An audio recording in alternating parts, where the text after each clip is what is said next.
Hello everyone. जैसा कि हम लोग अपने पिछले वीडियो में हिंद चीन में राष्ट्रवाद को पढ़ रहे थे और समझ रहे थे किस प्रकार हिंद चीन क्षेत्र में जो था वो राष्ट्रवाद का भावना का विकास हुआ था। हम लोग पार्ट 3 अभी देख रहे हैं इसका, ठीक है। पार्ट 1 और पार्ट 2 जो है आप देख चुके हैं। अगर नहीं देखे हैं तो हमारे चैनल के प्लेलिस्ट में जाइए, वहाँ पर एक क्लास 10th जो है एक प्लेलिस्ट बना हुआ है, क्लास 10th हिस्ट्री। वहाँ पर आप जो है सारा इतिहास के चैप्टर को पढ़ सकते हैं। अभी हम लोग उस सीरीज में अभी पूरा इतिहास पढ़ाने वाले हैं, जहाँ तक होगा संभव समय जहाँ जहाँ जैसे जैसे मिलेगा हम उसको पूरा कंप्लीट करने का प्रयास करेंगे। इस साल जो आपका एग्जाम है 2027 वाला, उसके अनुरूप यहाँ पर पढ़ाई होगा, ठीक है। हिंद चीन में राष्ट्रवाद, तो सबसे पहले हिंद चीन हम समझाए थे आपको। हिंद चीन क्या होता है? वर्तमान का जो लाओस है, कम्बोडिया है, वियतनाम है, इसको क्या बोला जाता है? हिंद चीन, इंडो चाइना जो एरिया हो गया, इसके कुछ क्षेत्र पर, उसके जो लाओस कम्बोडिया वियतनाम है उसके कुछ क्षेत्र पर भारतीय संस्कृति और कुछ क्षेत्र पर जो है चाइना की संस्कृति का प्रभाव था, इसलिए इसको इंडो चाइना क्षेत्र बोला जाता है। और इस क्षेत्र पर जो है हम लोग देखे थे कि फ्रांसीसियों का कब्जा था। फ्रांसीसी लोग जो है इस क्षेत्र पर पूरा कब्जा किए हुए थे हिंद चीन पर, और उसके बाद वहाँ पर किस तरह से उसका शोषण कर रहे थे, बेगारी वाला काम करा रहे थे, ठीक है। उसके बाद जो है उन लोगों के अंदर किस प्रकार राष्ट्रवाद की भावना जागृत हुई और कई तरह की राजनीतिक पार्टियां बनी। हालांकि शुरू से ही जो है फ्रांसीसी जब अंदर आना शुरू किए, उसके क्षेत्र में प्रवेश करना शुरू किए, तभी से लोगों ने विरोध किया, वहाँ के लोगों ने शुरू से ही विरोध किया। लेकिन जो है जो राष्ट्रवाद की भावना जो प्रज्वल हुई, बहुत तेज गति पकड़ी, वो जो है 20वीं शताब्दी के बाद जो है पकड़ना शुरू कर दिया है। और 1920 में, 22 में, 25 में, 30 में कई तरह की राजनीतिक पार्टियां बनती है, ठीक है। और उसको जो है बहुत अलग अलग तरीका से, बहुत अलग अलग प्रकार से जो है ये फ्रांस की जो सरकार थी, फ्रांस की जो सेना थी, वो उसको दबाने का प्रयास करती है, कुचलने का प्रयास करती है, कई आंदोलनों को और कई जो है पार्टियां को। वहां पर हम एक व्यक्ति का नाम पढ़े थे जिसका नाम हो ची मिन्ह था। हो ची मिन्ह के बारे में आप लोगों को याद रखना है कि हो ची मिन्ह जो है, जिसका नाम न्यून आयोग क्वेक भी बोला जाता है, वो 1917 में जो है एक साम्यवादी गुट बना देता है और 1925 में जो है वियतनामी क्रांतिकारी दल का स्थापना करता है। फिर जो है 1930 में सभी जो है हम दिख रहे हैं यहाँ साइड में आ गए, तो 1930 में जो है सभी वियतनाम के जो छोटे बड़े जो क्रांतिकारी समूह होते हैं सभी को एकत्रित करके वियतनाम कांग सांग दे इनका स्थापना करता है, ठीक है। इन सभी चीज़ों को, जिसको वियतनामी कम्युनिस्ट पार्टी भी बोला गया, इन सभी चीज़ों को हम पढ़ा रहे थे और आप पढ़ रहे थे और आप समझ रहे थे कि कैसे हम लोग जो है पढ़ेंगे इसके बारे में और समझेंगे, तो और आपको समझ में आएगा क्या क्या हम लोग करने वाले हैं आगे, किस तरह से वियतनाम को हम लोग मुक्ति दिलाएंगे फ्रांसीसियों से और वियतनाम को 2 भागों में बांट के छोड़ देंगे और फिर लास्ट में जाकर वियतनाम का एकीकरण करेंगे। बीच में हम लाओस और कम्बोडिया के इतिहास को देखेंगे। तो पहले हम लोगों को अभी समझाए थे आपको, फिर उसी में अभी वीडियो 3-4 मिनट हो गया होगा, 2 मिनट हुआ, तो अभी सारा बात आपको पीछे का बताया जा रहा है, सुनते रहिए गौर से। ये सब शुरू का क्लास जो होता है 4-5 मिनट, उसको गौर से देखा कीजिए ताकि आपका पीछे का क्लास अगर नहीं भी किए हैं तो बहुत सारा बात आपको समझ में आ जाएगा।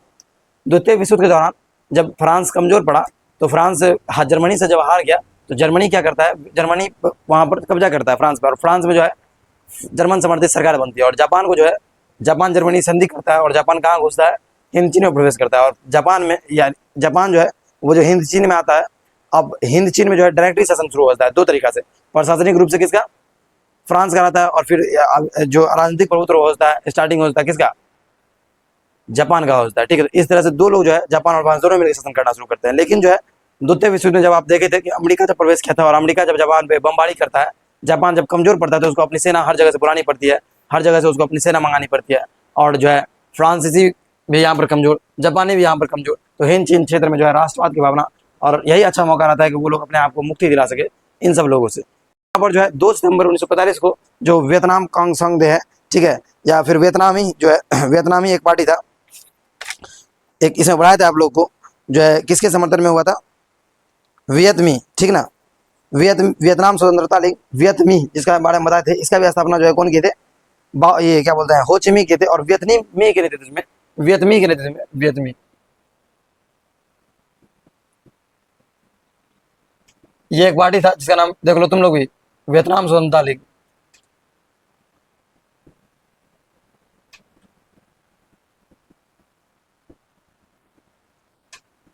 आराम से गलत चलेगा। ये पार्टी क्या करता है? 2 सितंबर 1950 को क्या घोषणा करता है कि हम लोग क्या हो गए? आज़ाद हो गए हैं, ठीक है। और हर वर्ष यही 2 सितंबर को हर वर्ष वियतनाम में क्या मनाया जाता है? वियतनाम स्वतंत्रता दिवस क्या मनाया जाता है?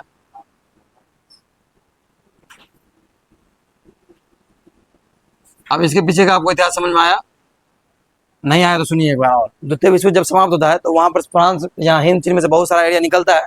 उसके बाद क्या होता है, ये लोग अपने आप को सोचता है कि अभी मेरे पास सबसे अच्छा समय है, यहाँ पर ना फ्रांसीसी है, यहाँ पर ना जापानी है, तो हम अपने आप को क्या करते हैं? मुक्ति दिलाते हैं, हम अपने आप को आज़ाद करते हैं।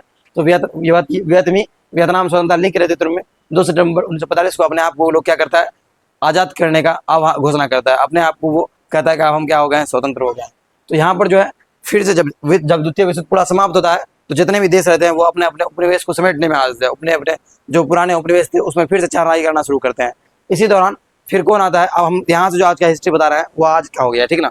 इसी दौरान यहाँ पर जो है वियतनाम में फिर से जो है आते हैं कौन, फ्रांसीसी आते हैं। और वियतनाम में फ्रांसीसी 1946 में जब प्रवेश करते हैं तो एक लड़ाई होता है उन दोनों के बीच, किससे, इन लोगों के बीच और उन लोगों के बीच, यानी फ्रांसीसियों के बीच और वियतनाम के साम्यवादियों के बीच। इन दोनों के बीच जो लड़ाई होता है, संघर्ष जो होता है, उसके बाद एक समझौता होता है जिसको हनोई समझौता कहते हैं।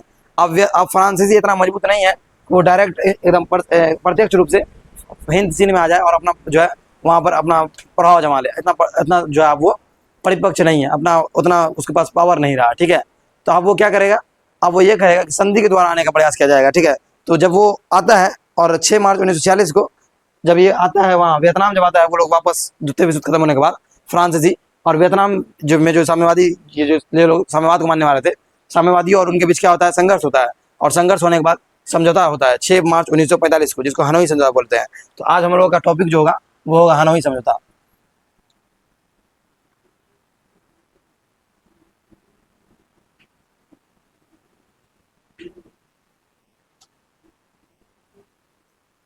ये हनोई क्या है, कैपिटल ऑफ वियतनाम, वियतनाम की राजधानी हनोई है ना।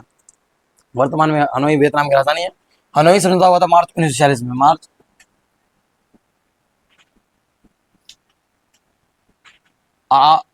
तुम लोग भी देख लो, हनोई समझौता जेनेवा समझौता पूछता है एग्जाम में, ठीक है।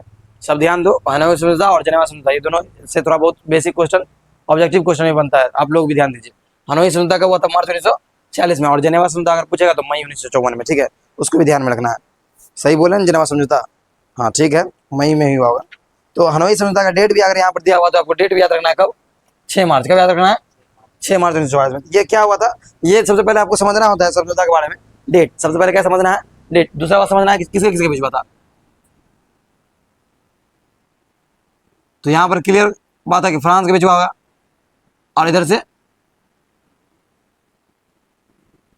कहो वियतनाम के बीच हुआ होगा। अब वियतनाम की तरफ से लीड कौन कर रहा होगा, वियतनामी का नेता कौन था, लीडर कौन था, हो ची मी। एक यही चैप्टर है 10th का इतिहास में जो तुम लोग को पढ़ने में थोड़ा हार्ड लग सकता है, क्योंकि इस चैप्टर में हमारे यहाँ का तो इतिहास है नहीं ना, हमारे यहाँ का नाम है। ये थोड़ा सा मतलब समझ रहे हो, अलग भाषा का हो जाता है, तो इसमें थोड़ा सा कन्फ्यूजन तो बनता है, ठीक है। तो हनोई समझौता क्या था, 6 मार्च 1946 को फ्रांस और वियतनाम के बीच एक समझौता हुआ। 6 मार्च 1946 को फ्रांस और वियतनाम के बीच एक समझौता हुआ जिसे हनोई समझौता कहा गया। इसके तहत वियतनाम को एक स्वतंत्र गणराज्य रिपब्लिक के रूप में मान्यता दी गई। स्वतंत्र, इसको क्या बोला गया, तुम एक स्वतंत्र हो, ठीक है, जैसा कि ये पहले कर लिया था, स्वतंत्र गणराज्य के रूप में मान्यता दी गई। लेकिन ये फ्रांस का एक यूनियन रहेगा, फ्रांस संघ का एक हिस्सा रहेगा, समझे, फ्रांस यूनियन का एक हिस्सा रहेगा। जैसे भारत क्या है, भारत राज्यों का संघ है, भारत क्या है, राज्यों का संघ है। अब ऐसा तो नहीं है कि हम बिहार में रहे तो बिहार का हमको लेना पड़ेगा एक अलग से नागरिकता, भारत का एक अलग से नागरिकता, नहीं, हम लोग भारत का नागरिकता रहते हैं, यहाँ पर एकल नागरिकता है। लेकिन अमेरिका में अगर चले जाओगे तो अमेरिका में दोहरा नागरिकता है ना। अमेरिका को क्या बोला जाता है, यूएई, नहीं यूएसए। यूएई किसको बोला था, आप कमेंट में बताइए सब। अभी गलती से हमको बोला है तो यूएई किसे बोला जाता है, आप कमेंट में सबको बताना है, तुम लोग को भी दिमाग लगाना है, ठीक है। अब देखो यूएसए का नाम सुना होगा, यूनाइटेड स्टेट ऑफ अमेरिका, दिखाई दे रहा है बोर्ड।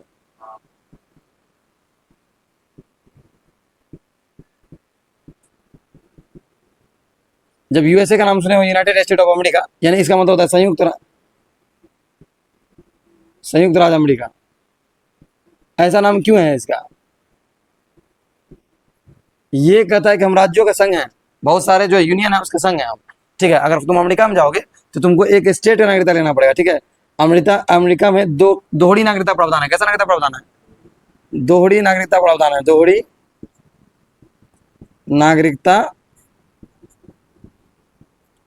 प्रावधान। पहले तुम किसी स्टेट के नागरिक हो, स्टेट के पहले तुम क्या हो, नागरिक हो, सिटीजन हो, CITIZEN। और फिर तुम क्या हो, जो देश है यानी सेंटर यानी केंद्र के, है ना। पहले तुम या कंट्री लिख दो या फिर क्या कर ले दो, COUNTRY, कंट्री या देश के। पहले तुम कहाँ के हो, एक राज्य का नागरिक हो अमेरिका में, ठीक है। पहले तुमको राज्य का नागरिकता लेना पड़ेगा, फिर तुमको सेंटर यानी केंद्र यानी सरकार यानी देश का नागरिकता लेना पड़ेगा। वहां पर दोहरी नागरिकता प्रावधान है, हमारे यहाँ प्रावधान नहीं है, हमारे यहाँ एकल नागरिकता प्रावधान है, हम लोग एक देश के नागरिक हैं। तो अमेरिका में जैसे बहुत सारा राज्य होगा तो सब राज्य जो है अमेरिका संघ का हिस्सा होगा, अमेरिका जो फेडरेशन होगा उसका हिस्सा होगा, होगा कि नहीं होगा। तो वैसे फ्रांस बोला हानोई सुलह, देखो भाई ऐसा है कि तुम जो है क्या कर लो, तुम गणतंत्र हो, तुम क्या हो गणतंत्र हो, तुम रिपब्लिक हो, तुमको हमको से कोई दिक्कत नहीं है। लेकिन क्या हो, वियतनाम एक स्वतंत्र राज्य माना गया। देखो हानोई सुलह का पॉइंटर सब नोट करना है, वियतनाम को एक स्वतंत्र राज्य माना गया। वियतनाम को अगर सोचो, थोड़ा सा दिमाग लगाओ, आज थोड़ा सा डीप हिस्ट्री में जाते हैं, ठीक है, अच्छा से बताते हैं। कोई भी देश दो देश संधि करता है, क्यों करता है संधि? ट्रीटी का क्यों क्या जरूरी पड़ता है? ट्रीटी कब होता है? देखो, या तो फ्रांस वहां पर कमजोर हो गया होगा, अगर सोचो तुम ही, फ्रांस अगर मजबूत होता है यहाँ पर तो फ्रांस और लड़ता सैनिक लाके। फ्रांस को लगता है कि नहीं, कमजोर सिर्फ लड़ाई से नहीं होना, कमजोर बहुत रूप से हो सकता है, पैसा से भी कमजोर हो सकता है, सैनिक से भी कमजोर हो सकता है, लड़ाई से भी कमजोर हो सकता है, और भी आगे के फ्यूचर को लेकर भी सोच के मजबूर हो सकता है, नहीं ऐसा नहीं करना, आप नहीं करेंगे, ऐसा करेंगे तो हम करते हैं फंसेंगे, ये सोच के भी कमजोर हो सकता है आदमी। तो अगर फ्रांस कहीं ना कहीं कमजोर हुआ होगा वहां पर, तभी तो समझौता के लिए माना होगा, वार्ता के लिए माना होगा। दिमाग लगा रहे हो इस चीज का? तो इसका मतलब फ्रांस के पास भी अब उतना ताकत नहीं रहा इस क्षेत्र में कि उतना द्वितीय विश्व युद्ध के बाद से निकला। सब जगह जहां जहां ट्रीटी होगा वहां दिमाग लगाना है कि इसका मतलब अब ये दोनों जो है युद्ध लड़ने के लिए आप सक्षम नहीं है, तो ट्रीटी पर बैठेगा, ठीक है। युद्ध लड़ने के लिए अगर सक्षम रहेगा तो कोई अगर बहुत मान लो फ्रांस अगर यहाँ पर बहुत स्ट्रॉन्ग रहता तो क्या मतलब शांति से वार्ता से मानता, या वियतनाम बहुत स्ट्रॉन्ग रहता तो वियतनाम संधि करता, अब मार ही देता ना। अब दो आदमी के बीच में लड़ाई होता है, दोनों बातचीत के लिए कब मानता है? जब जो है दोनों को लगता है नहीं अब कुछ नहीं होने वाला, आप इसको भी कर लेंगे कुछ, तभी नहीं होना। पावर दोनों का जो है लगभग सेम रहना चाहिए, ठीक है। अगर एक आदमी बहुत कमजोर है, एक आदमी बहुत पावरफुल है, तो क्या वो संधि के लिए मानता है? एक टेबल पर बैठ के संधि करेगा, एक टेबल पर बैठ के दोनों एक दूसरे को बात को मानेगा? कभी नहीं मानेगा। तब तो लड़ाई बढ़ता ही जाएगा, बढ़ता ही जाएगा, बढ़ता ही जाएगा, नहीं बढ़ेगा, मारपीट होगा, वो जीत लेगा। अब दो आदमी जब जमीन के लिए लड़ता है तो क्या होता है? जब पावरफुल आदमी रहता है ले लेता है तुम्हारा जमीन, ले लेगा, लूट लेगा। लेकिन अगर वहीं पर तुम भी सक्षम हो लड़ने के लिए उससे, तो वहां पर क्या होता है? लास्ट तक जाता है मुकदमा, कोर्ट तक जाता है, नहीं जाता है? तुम भी अगर सक्षम हो तब वहां तक घसीट के ले जाओगे उसको। लेकिन जब दो आदमी में जब इक्वलिटी नजर आने लगता है नहीं, दोनों कमजोर होने लगता है, तब संधि जैसा चीज आता है, ठीक है। तब हनोई, इसका मतलब वियतनाम अब ठीक ठाक बन गया है, ठीक है। तो वियतनाम जो इतना आसानी से तो संधि को नहीं मानेगा, मानेगा। सेम यही चीज हम समझाना चाह रहे हैं कि हनोई संधि असफल रहता है। क्या रहता है? असफल। कारण फ्रांस रहता है, फ्रांस जो है कुछ ना कुछ उल्टा पुल्टा रणनीति करता रहता है, ठीक है, वहां पर राजनीति जो है गलत करता रहता है, इसीलिए वो रणनीति असफल रहता है, ठीक है। तो पहला समझौता हुआ, वियतनाम को एक स्वतंत्र राज्य माना गया, वियतनाम को एक, क्योंकि वियतनाम अपने आप को स्वतंत्र घोषित कर चुका था, है ना, स्वतंत्र राज्य माना गया। अब देखो ना, तो स्ट्रांग हुआ तो मानता, मानता बताओ? नहीं मानता। दूसरा पॉइंट, वियतनाम को स्वतंत्र राज्य माना गया, लेकिन वो किसका हिस्सा रहेगा? तुम लोग कुछ मना रहे हैं, मैथ क्या रे, तब बनाओ बैठ के। तो वियतनाम हिंद चीन का हिस्सा रहेगा, किसका हिस्सा रहेगा? वियतनाम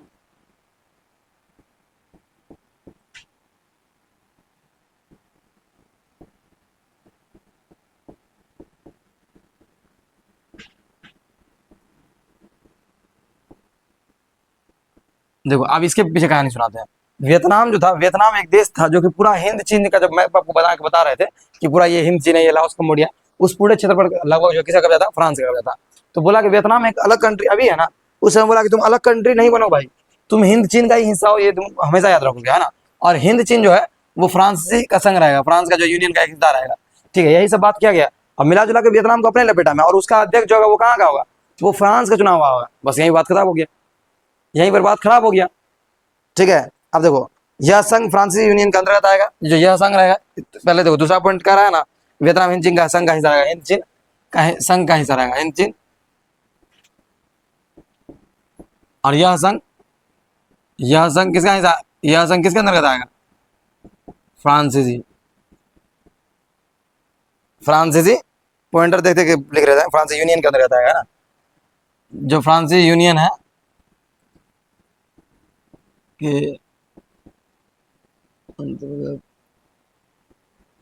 यानी देखो कैसे फंसा रहा है इसको। देखो एक वियतनाम है,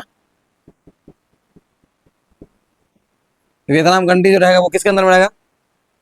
इंडो चाइना, और इंडो चाइना पूरा क्षेत्र किसके अंदर में रहेगा? हाँ, फ्रांस यूनियन, ठीक है, समझ में आया? ये वियतनाम, देखो वियतनाम किसके अंदर रहेगा? इंडो चाइना के, और इंडो चाइना सब किसके अंदर रहेगा? France union. यानी एक बात बताओ, इसमें देखो ये जो गोल में सबसे नीचे अंदर में है वियतनाम, तो एक अप्रत्यक्ष रूप से तो फ्रांस के अंदर में हो गया, नहीं हो गया? अब ये क्या कह रहा है कि तुम्हारे यहाँ जो रहेगा लीडर, तुम्हारे यहाँ जो सेना प्रमुख सब रहेगा, वो सब किसका रहेगा? फ्रांस का, मेरा रहेगा। तो क्या वियतनाम का लोग इसमें कुछ एरर नजर आएगा वियतनाम के लोग को? और वियतनाम के लोग तो इसको मानेगा नहीं, लेकिन फिलहाल के लिए एक्सेप्ट करेगा, लेकिन बाद में कहीं आंदोलन कर देगा। ठीक है, यह संघ फ्रांसीसी यूनियन का हिस्सा रहेगा। फ्रांस को वियतनाम में सैनिक का अधिकार मिला, है ना। यानी कि फ्रांस क्या कर सकता है यहाँ पर, हम अब ऐसे ही समझाना शुरू करते हैं। ठीक है, जो फ्रांस है वो वियतनाम में क्या कर सकता है? वियतनाम में क्या कर सकता है? सेना रख सकता है। क्या रख सकता है? क्या रख सकता है? फ्रांस जो वियतनाम में अपना सेना रख सकता है। ये किसमें कहा गया? हनोई समझौता में बात हुआ। उसके बाद क्या बात हुआ? फ्रांस को वियतनाम के विदेश नीति तथा सेना पर नियंत्रण मिल गया। फ्रांस विदेश नीति, है ना, वियतनाम के विदेश नीति, है ना, वियतनाम के विदेश नीति।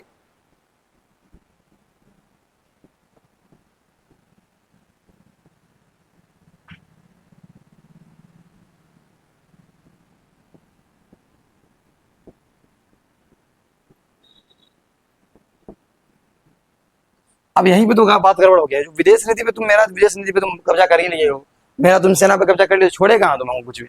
ठीक है, देखिए हनोई समझौता का परिणाम क्या हुआ, है ना, रिजल्ट ऑफ हनोई समझौता, है ना, हनोई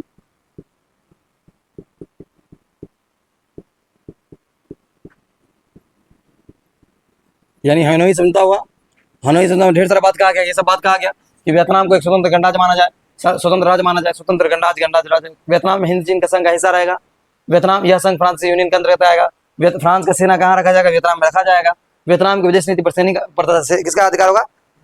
फ्रांस का अधिकार हो गया। ठीक है, तो इतना जब कहने के बाद फ्रांसीसी महत्वाकांक्षा के कारण वियतनाम के साथ हिंद चीन संघ निर्माण में समझौता नहीं हो पाया। फ्रांस चाहता था कि निर्मित संघ का अध्यक्ष उसके उसके द्वारा नियुक्त हाई कमिश्नरी हो, और वियतनामी नेताओं की मांग थी कि संघ के सभी राज्य स्वतंत्र हो। ठीक है, यानी कि कहने का अर्थ यह हुआ, ये चाहता था कि हाई कमिश्नरी जो है, ये जो देख रेख करेगा इधर, है ना, हाई कमिश्नरी का जो लीडर है वो किसका हो? फ्रांस का। लेकिन वो ये चीज नहीं मान रहा था। ये बोल रहा था जो भी संघ है, संघ का जो भी यूनियन छोटा पार्ट है, सब क्या रहेगा? स्वतंत्र रहेगा। यहीं पर तो समझौता नहीं बन पाता, और यह समझौता का परिणाम रिजल्ट क्या आता है? रिजल्ट ऑफ हनोई समझौता। समझौता ज्यादा दिन तक नहीं चल सका। ठीक है, समझौता समझौता ज्यादा दिन तक नहीं चल सका। दूसरा बात, समझौता जो है बहुत लंबे समय तक नहीं चल पाया। ठीक है, फ्रांस और वियतनाम के बीच कुछ समय बाद ही क्या हो गया? विवाद हो गया और बढ़ गया। देखिए, समझौता ज्यादा दिन तक नहीं चला, यानी कुछ समय बाद ही क्या विवाद हुआ और अशांति पैदा हो गई। ठीक है, अंत यह समझौता सफल रहा, और इसने प्रथम इंडो चाइना वार को जो है, इसने प्रथम इंडो चीन युद्ध का कारण बना। ठीक है,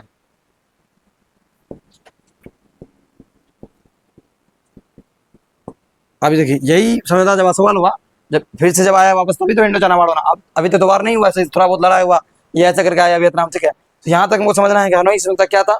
6 मार्च 1946 को हुआ, फ्रांस और वियतनाम के बीच में हुआ। हनोई वियतनाम, इसमें क्या क्या कहा गया? वियतनाम को एक स्वतंत्र गणराज्य माना गया। ठीक है, लेकिन वियतनाम जो हिंद चीन का संघ का हिस्सा रहेगा। यह संघ फ्रांसीसी यूनियन का अंतर्गत आएगा। वियतनाम जो फ्रांस है वो अपना सेना कहाँ रख सकता है? वियतनाम में रख सकता है। और वियतनाम क्या के विदेश नीति और सेना पर किसका अधिकार रहेगा? फ्रांस का अधिकार रहेगा, है ना। ठीक है, आप सही रहेगा। और फ्रांस यहाँ पर जो हाई कमिश्नरी का जो होगा, हाई कमिश्नरी का जो लोग सब होगा वो किसका होगा? फ्रांस का होगा। लेकिन यहाँ पर वियतनाम के लोग इस पर नहीं हुए। वियतनाम बोला कि जो भी संघ रहेगा उसको जो है स्वतंत्र करो। इसी पर ज़्यादा दिन तक यह समझौता नहीं चल सका। यह शांति संधि भी ज़्यादा समय तक नहीं चल सका। समझौता ज़्यादा दिन तक नहीं चल सका, और इसने प्रथम इंडो चाइना वार को जो है आमंत्रित किया। प्रथम इंडो चाइना वार को बुलाया। तो ये हमारा था पूरा क्या? हनोई समझौता। अब देखिए, प्रथम इंडो चाइना वार जब हुआ, इंडो चाइना वार को ऐसे नहीं, यानी कि इस क्षेत्र में वार हुआ, इस क्षेत्र में युद्ध शुरू हो गया। ठीक है, इसके बाद जब ये समझौता नहीं होगा, देखिए जब जो समझौता बैठता है टेबल पे, अगर वो नहीं होता तो उससे ज्यादा और क्रूरता हो जाएगा। ठीक है, और क्रूरता शुरू हो जाएगा, और जो है खतरनाक हो जाएगा वो। 1 मिनट रहने दो बस।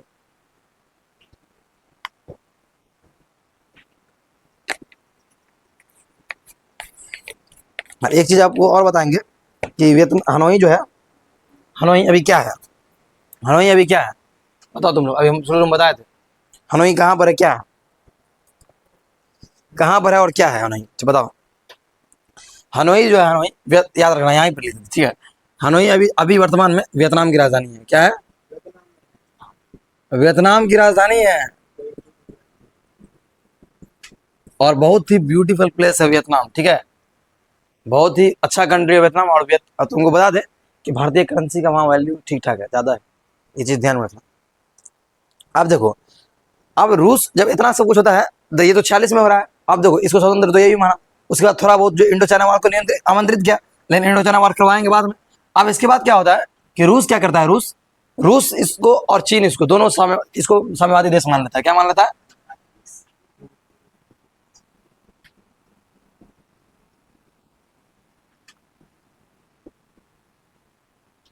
इंडो चाइना को, वियतनाम को साम्यवादी देश,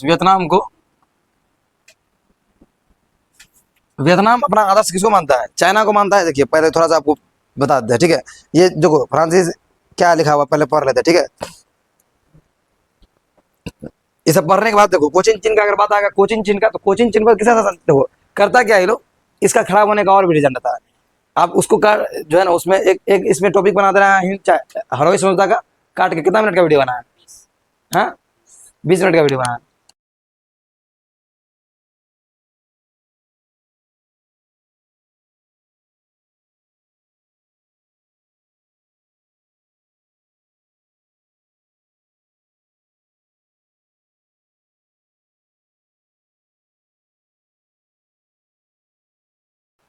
चलिए आइए आप हम लोग फिर से अपने टॉपिक पे आते हैं। और हो गया ये, ठीक है ना। साम्यवादी देश कौन था? वियतनाम, ठीक है। वियतनाम साम्यवादी कॉन्सेप्ट पे चल रहा था, ठीक है। आप सुनिए बात को पूरा बढ़िया से। इसके खराब होने का एक और रीजन ये था कि ये जो फ्रांस था, ये चुट्टा क्या करता है कि जब ये इतना जब न्यूट्रल होने की बात करिए गया तुम सब यहाँ पर, तुम जब हिंद चीन को अपना हिस्सा मानिए गया, इतना चीज सब मानिए गया, तो तुम जो है हिंद चीन में यानी कोचिन चीन में, कोचिन चीन किसका हिस्सा था? हिंद चीन का। और वहां पर तुम क्या करते? सरकार बनाता है अपना अलग से एकदम यूनियन बनाता है, ठीक है। वहां पर देखा कि प्रभाव कम है इन लोगों का, तो वहां पर तुम अलग से बना रही है। तो यहाँ तो तुम भी खराब किया ना इस समझौता को, नहीं किए। टेबल पर जो बात हुआ उसको नहीं माने तुम। फ्रांस में को कुछ वियतनामी प्रतिक्रियावादियों कथाकथों का समर्थन मिला, जिसके सहयोग से नवगठित सरकार चलने लगी वहां पर कोचिन चीन में। तब अब तक हो चिमी कथाकथ उतना नहीं था कि हो चिमी जो है डायरेक्ट फ्रांसीसी सेना का प्रत्यक्ष मुकाबला करे। हो चिमी जो थे वो इस समझौता का जो है, इस समझौता का क्या बोल सकते हो उसको, अगर अनसक्सेसफुल हुआ समझौता तो उसके विरोध में ये डायरेक्ट तो आक्रमण नहीं कर सकते उस पर, इतना पावर हो चिमी को भी नहीं था, ठीक है। जो डायरेक्ट एकदम आक्रमण करके मार देंगे उसको, नहीं, ठीक है। इसी के बाद गुरिल्ला युद्ध शुरू होता है। क्या होता है? गुरिल्ला युद्ध। गुरिल्ला युद्ध जानते हो तुम लोग? गुरिल्ला युद्ध,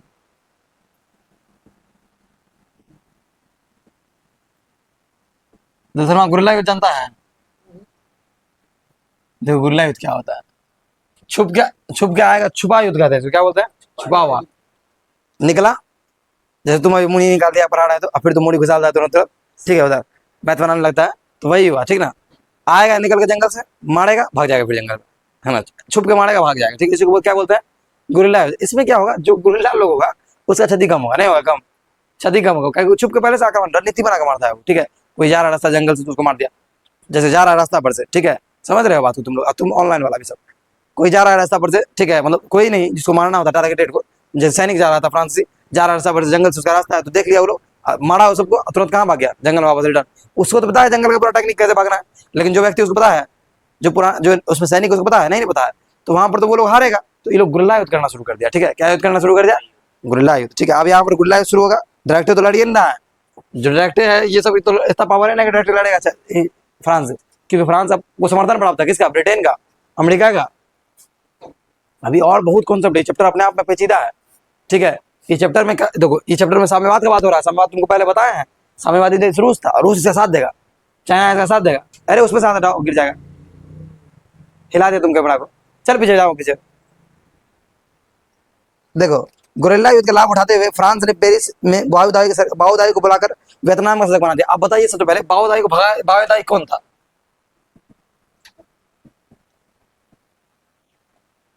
चलो तुम लोग बताओ बाओदाई कौन था। अगर तुम लोग बताओगे तो तुम लोग को कुछ प्राइज देंगे। चलो बताओ बाओदाई कौन था? हाँ गुरिल्ला युद्ध का बाओदाई शासक था। कहाँ का? अन्नाम का शासक था, अन्नाम का। कल बताए थे ये बाओदाई अन्नाम का शासक था। और बाओदाई राजतंत्र का मतलब पुराना वाला, जैसे राजतंत्र नहीं चल रहा था, उसी का एक बेटी का शासक था। तो अन्नाम तो राजतंत्र को एक्सेप्ट नहीं करता है, तो बाओदाई को 25 अगस्त 1945 को भागना पड़ता है, याद आया? हाँ 25 अगस्त 1945 को भागना पड़ता है। और बाओदाई तो राजतंत्र का पक्षधर था, ठीक है। ये तो लोकतंत्र का पक्षधर था नहीं, ठीक है। राजा के तंत्र में शासन करता था, राजा रूढ़िवादी विचारधारा का आदमी था ये। हम इसको फ्रांस क्या करता है, इसको बुलाता है, फिर कहता है तुम क्या करो बाबा, तुम कोचिन चीन के शासक बन जाओ। क्या करो? कोचिन चीन, क्योंकि कोचिन चीन फ्रांस का डायरेक्ट अधीन था, ठीक है। अब देखो क्या होगा। पेरिस में इसको कहाँ उस समय भगा दिया था ना, पेरिस इसको भाग गया था नहीं बाओदाई, अब इसको पेरिस से बुलाया, ठीक है, और पेरिस से बुला कर क्या किया, कोचिन चीन का शासक बना दिया, ठीक है।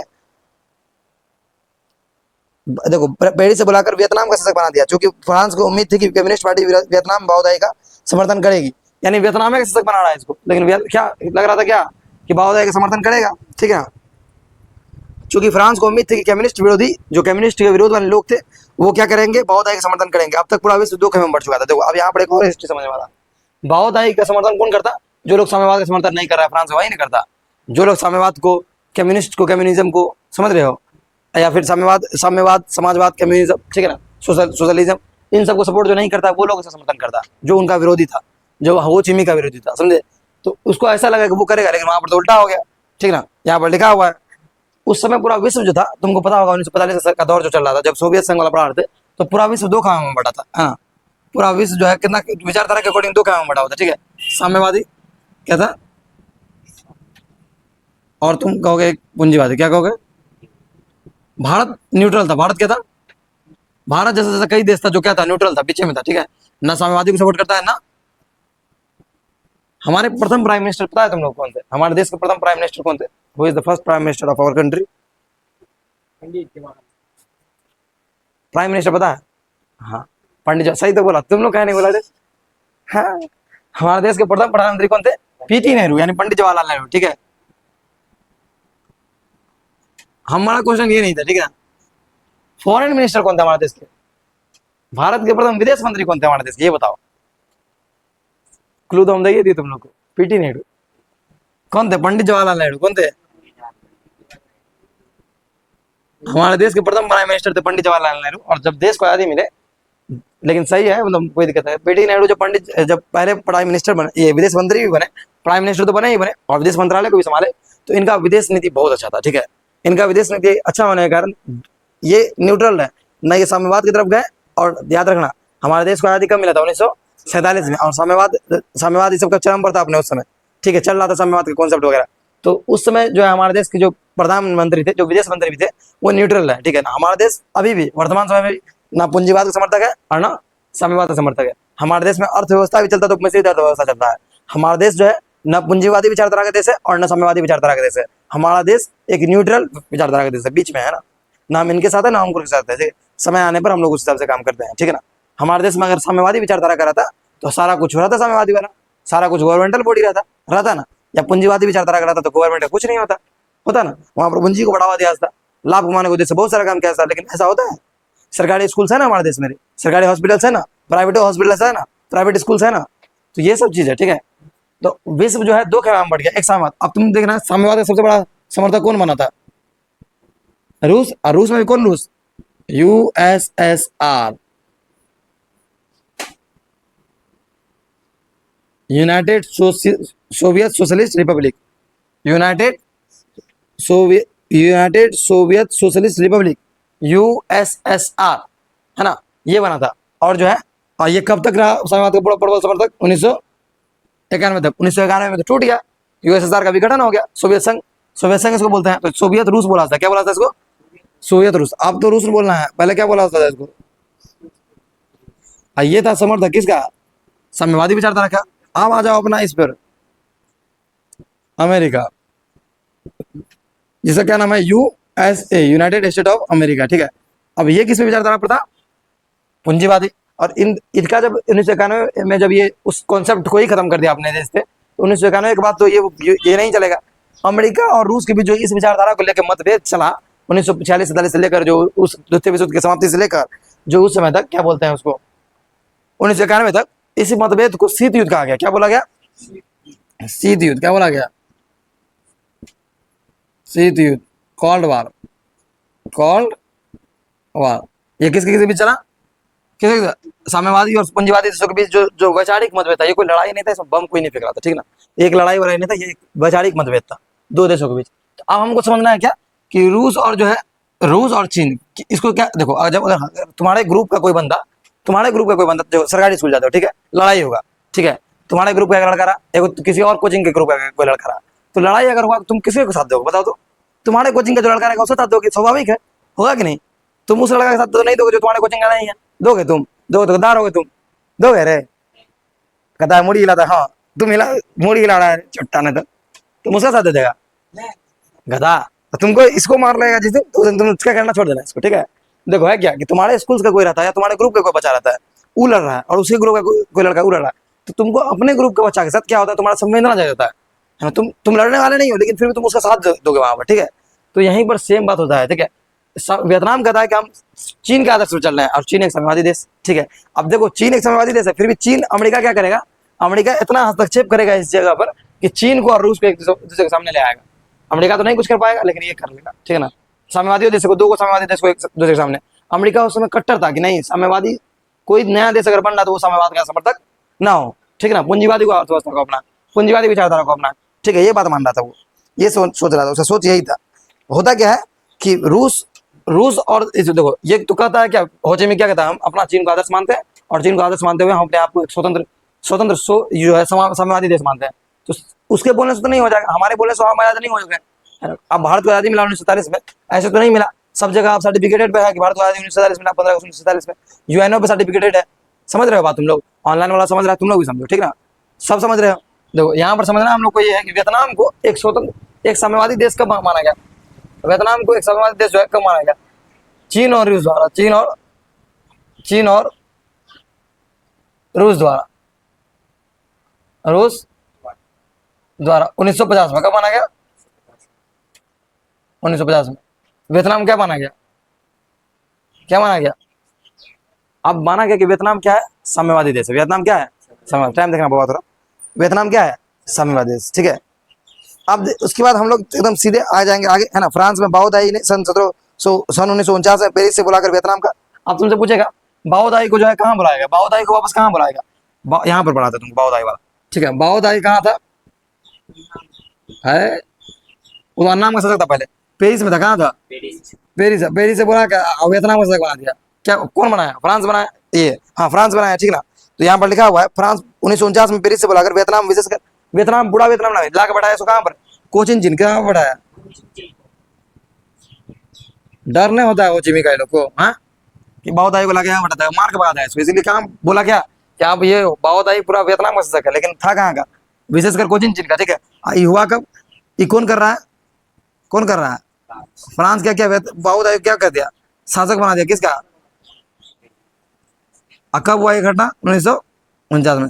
45 में भगाया, 1950 फिर से बुला लिया। 45 में भगाया तो वो लोग ना, जो वहाँ का लोग था, जनता था, लेकिन यहाँ पर ये बुला लिया, फिर से फ्रांस बुलाता, कहता आओ भाई तुमको फिर से जो है दावत देते हैं, ठीक है, बुलाता है इसको 1949 में, फिर एक बार भगाएंगे, टेंशन नहीं लो, ठीक है।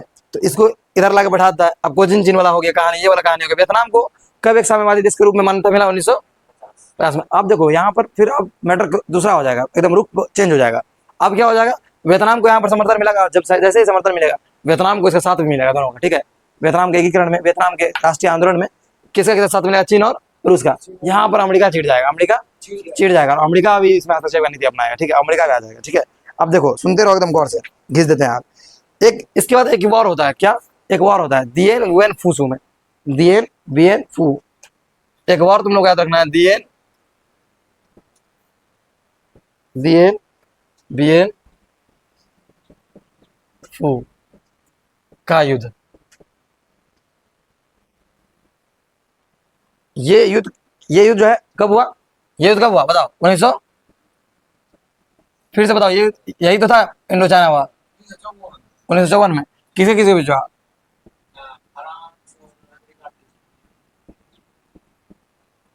वियतनाम में किसके बीच, हो ची किसके बीच, कहीं पर तुमको मिला क्या, साम्यवादियों के बीच, कहीं पर क्या मिलेगा तुमको,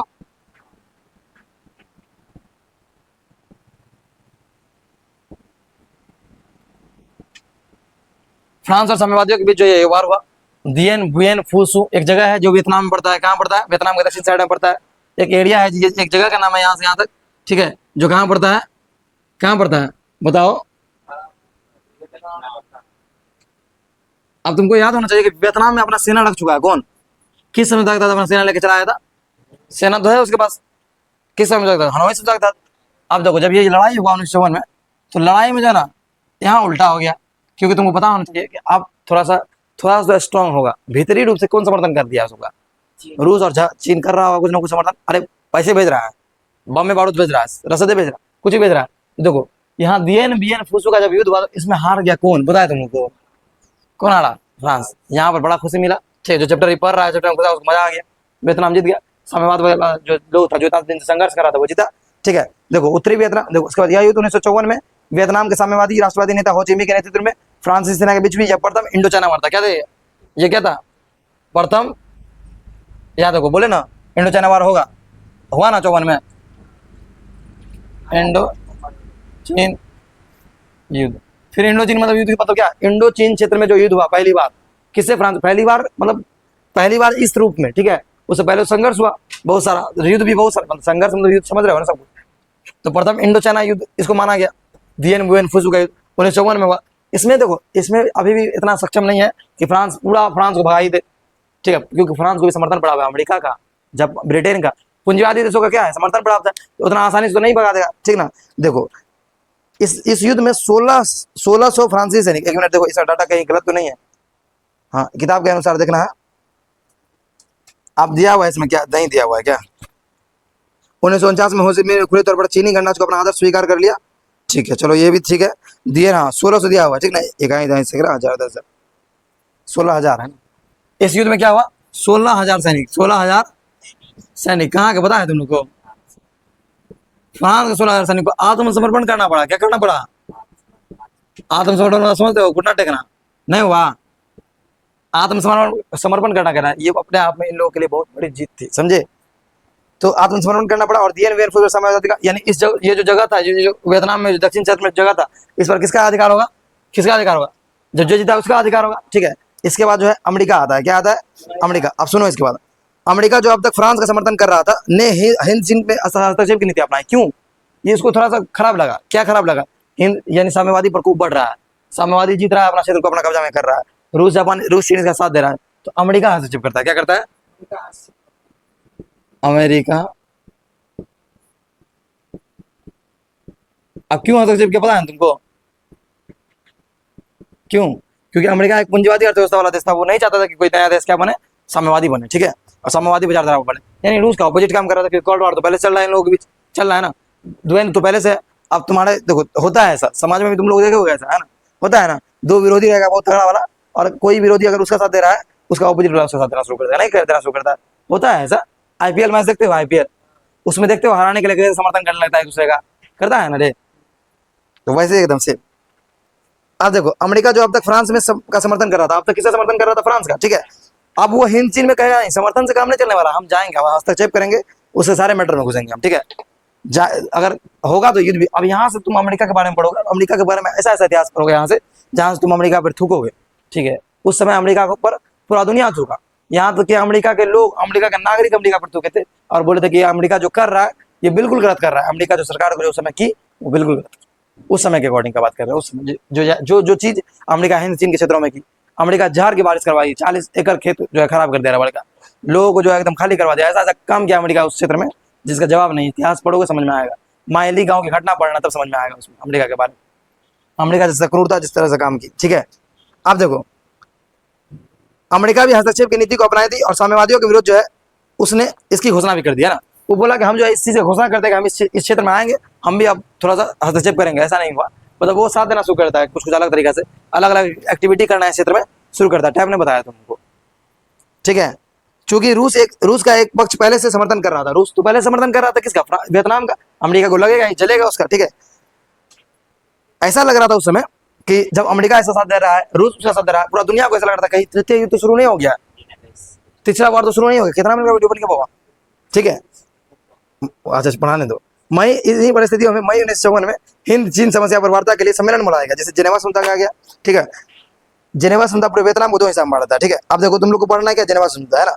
इस समझौते ने अब देखो उतना जगह है नहीं, और टाइम भी काफी हो गया, ठीक ना। टाइम को देखते हुए हमको लगता है 5-7 वीडियो बनाना पड़ जाएगा इस पर।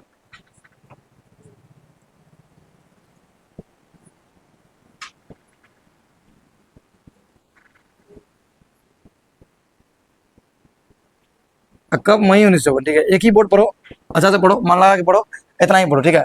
मई 1954 में जेनेवा समझौता हुआ। इस समझौता के तहत जो है क्या करता है, इसको अलग करवाता है, वियतनाम को दो भाग में बांटता है। जो वियतनाम रहता है उसको उत्तरी वियतनाम और दक्षिणी वियतनाम में बांटता है। उत्तरी वियतनाम में साम्यवाद का प्रकोप था, तो यहाँ पर हिंद देखो अमेरिका तो जान जान के क्या होगा ये सब, अमेरिका तो जान रहा था कि यार पूरा इसमें फैल रहा है पूरा संवाद, तो क्यों नहीं कोई कम से कम एक तरफ सेपरेट कर दे जहाँ ज़्यादा है। समझ रहे हो बात को? तो देखो अमेरिका क्या करवाया, अमेरिका भी और भी बहुत सारा देश हस्तक्षेप की नीति अपना के अपना कूटनीतिक से होता है। उत्तरी वियतनाम में तुम संवाद को रहने दिया, जहाँ के शासक कौन बना, होचिमी बना, और दक्षिणी वियतनाम में अमेरिका समर्थित सरकार बन गया। समझे? तो अमेरिका का चाल था ये, ठीक है ना। तो अब हम लोग पढ़ेंगे अगर इसके बारे में, जेनेवा समझौता के बारे में डिटेल से क्या था नहीं था। तो जेनेवा समझौता किस, अब वहां पर हम नहीं पढ़ाएंगे जेनेवा समझौता क्यों हुआ था, इस युद्ध के बाद हुआ जेनेवा समझौता, है ना। इसी युद्ध के परिणाम स्वरूप जेनेवा समझौता बैठा ही लोग, ठीक है। तो अगले वीडियो में, अगले चैप्टर में हम लोग पढ़ेंगे जेनेवा समझौता को, ठीक है, जिसने फ्रांस को 2 भागों में बांटा। अगले जो क्या बोलते हैं वीडियो रहेगा उसमें हम लोग पढ़ेंगे हुआ आंदोलन को, ठीक है। अगले चैप्टर में सॉरी अगले वीडियो में जहां तक होगा वहां तक खींचने का प्रयास करेंगे। तब तक आप लोग यहाँ देखते रहिए, समझते रहिए। बहुत ही बेसिक से कॉन्सेप्ट बताया गया है, इसमें बहुत ही डिटेल से बताया गया है, कुछ बाहरी चीज़ों को बताया गया है। सब कुछ समझने का प्रयास कीजिए, सब कुछ आपके पढ़ाई के लिए जरूरत को देखते हुए क्या गया, और अपना तैयारी को जो है कंसियस रखिए, तैयारी पर पूरा फोकस रखिए। देखिए, रिवाइज करते रहिए, और अपने दोस्तों के साथ भी इस वीडियो को शेयर कीजिए, चैनल को सब्सक्राइब कीजिए, वीडियो को लाइक कीजिए। Thank you.